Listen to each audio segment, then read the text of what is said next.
नमस्कार, स्वागत है न्यूज़ अपडेट पर। इस बुलेटिन में आपको बताएंगे राम मंदिर में प्राण प्रतिष्ठा समारोह में संतों के तल्ख स्वरों से विपक्षी दल कितने प्रसन्न हैं और क्या विपक्ष को इसका फायदा मिल सकता है। लंबे समय से राम मंदिर का मुद्दा बीजेपी की नैया को पार लगाता आया है और 2024 में भी पार लगाने की ओर तेजी से बढ़ रहा है। लेकिन अचानक ही ये मुद्दा राजनीति के भंवर में हिचकोले लगाते हुए भी दिखाई देने लगा है। इसका कारण है हिंदू धर्म के सर्वोच्च धर्मगुरुओं द्वारा राम मंदिर प्राण प्रतिष्ठा आयोजन पर आपत्ति खड़ा कर देना। धर्मगुरुओं का कहना है कि प्राण प्रतिष्ठा का आयोजन शास्त्र सम्मत ढंग से नहीं किया जा रहा है। धर्माचार्यों ने जिस तरह से संघ और बीजेपी की लंका लगाई है, उससे इस मुद्दे का जलयान एकाएक डवाडोल होने लगा है। चारों पीठ के शंकराचार्यों ने प्राण प्रतिष्ठा आयोजन पर सीधे सीधे कोई विरोधी टिप्पणी नहीं की है, लेकिन पूरे प्रकल्प का श्रेय लेने और खुद को अगुआ दिखाने वालों के दिल की धड़कनों को जरूर बढ़ाकर रख दिया है। प्राण प्रतिष्ठा आयोजन पर सबसे पहले पुरी पीठाधीश्वर स्वामी निश्चलानंद सरस्वती ने अपनी तीखी और स्पष्ट राय रखी। उन्होंने कहा कि वे इस आयोजन में नहीं जाएंगे। उन्होंने इसका कारण भी बताया। माना जाता है कि पुरी शंकराचार्य जैसा शास्त्र ज्ञाता वर्तमान में कोई दूसरा नहीं है। उनके बारे में तमाम जिम्मेदार लोग यह बात अच्छी तरह से जानते भी हैं।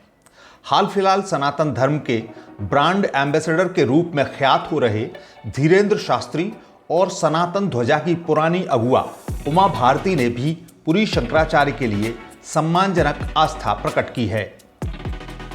पुरी पीठाधीश्वर के बाद अन्य पीठों से भी प्रतिक्रियाएं आई हैं। इस क्रम में ज्योतिष पीठाधीश्वर स्वामी अविमुक्तेश्वरानंद सरस्वती महाराज ने आयोजन की विस्तार से लंका लगाई है। उन्होंने राम मंदिर को रामानंद संप्रदाय का बताने पर राम मंदिर ट्रस्ट के चंपत राय के कथनों की जमकर धुलाई की है। अविमुक्तेश्वरानंद सरस्वती का पूरा इंटरव्यू सुनना काफी दिलचस्प है। मीडिया का एक वर्ग शंकराचार्यों के तल्ख स्वरों को जोर शोर से प्रचारित कर आग में घी डालने का काम भी कर रहा है। मीडिया इन पुराने आरोपों को बार बार दोहराने में लग गया है, जो पहले दबे स्वर में लगते आए हैं। जैसे कि राम मंदिर आंदोलन से जुड़े रहे तमाम लोगों को किनारे कर दिया गया, आरंभ से रामलला की पूजा कर रहे अखाड़े को भी किनारे कर दिया गया। अंगुलियां इस बात पर भी उठ रही हैं कि तमाम सेलिब्रिटीज को उनके घर जाकर बुलावा दिया जा रहा है, जिनका इस आंदोलन से दूर दूर तक नाता नहीं है। कुल मिलाकर यहां तक कहा जा रहा है कि राम मंदिर एजेंडे के राजनीतिकीकरण की ऐसी पोल इससे पहले कभी नहीं खोली गई। इन सारी परिस्थितियों में विपक्ष की मनोदशा का मूल्यांकन करना सबसे ज्यादा दिलचस्प है। लगता तो ऐसा है कि वे पार्टियां जो सनातन धर्म पर लगातार कटाक्ष कर रही थीं, अब हिंदुओं के घर में लाठियां चलती देखकर खुशी के मारे अंदर ही अंदर फूली नहीं समा रही होंगी। वह भाजपा जिसके लिए देश भर के साधु संत लाठियां लेकर लड़ मरने के लिए तैयार रहते थे, वे ही उसे पानी पी पी कर कोस रहे हैं। और यह भी महत्वपूर्ण है कि फिलहाल इन सन्यासियों की बात का कोई काट भी नहीं है। विपक्ष के लिए यह अवसर बेहद अनुकूल है। जिस भाजपा के खिलाफ कोई ढंग का मुद्दा खड़ा नहीं हो पा रहा है, वह अपने ही घर में उलझी उलझी दिखाई दे रही है। ऐसे में शंकराचार्यों के सहारे बीजेपी को घेरने का एक शानदार मौका विपक्ष के पास है। लेकिन जरा ठहरिए, अनुकूलता से लवरेज इस माहौल का एक दूसरा स्याह पक्ष भी है। वह यह कि हिंदुत्व के घर की लड़ाई का कोई फायदा विपक्ष को मिलने नहीं जा रहा है।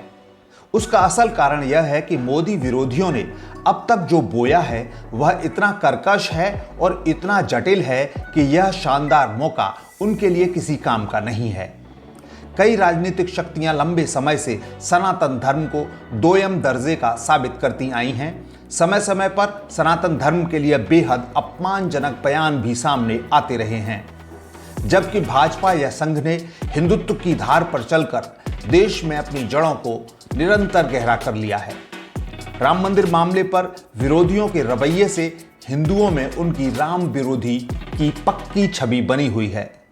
फिलहाल शायद इसीलिए विपक्षी पार्टियों की हालत देखने लायक बनी हुई है। उनके पास मूक दर्शक बने रहने के अलावा कोई चारा नहीं है। इसीलिए कहा भी तो गया है कि किसी से बैर इतना भी नहीं होना चाहिए कि भविष्य में उससे मिलने के सारे रास्ते ही बंद हो जाएं। ऐसा ही हाल कुछ मोदी विरोधी पार्टियों का भी है। इस बुलेटिन में इतना ही। देखते रहिए न्यूज अपडेट।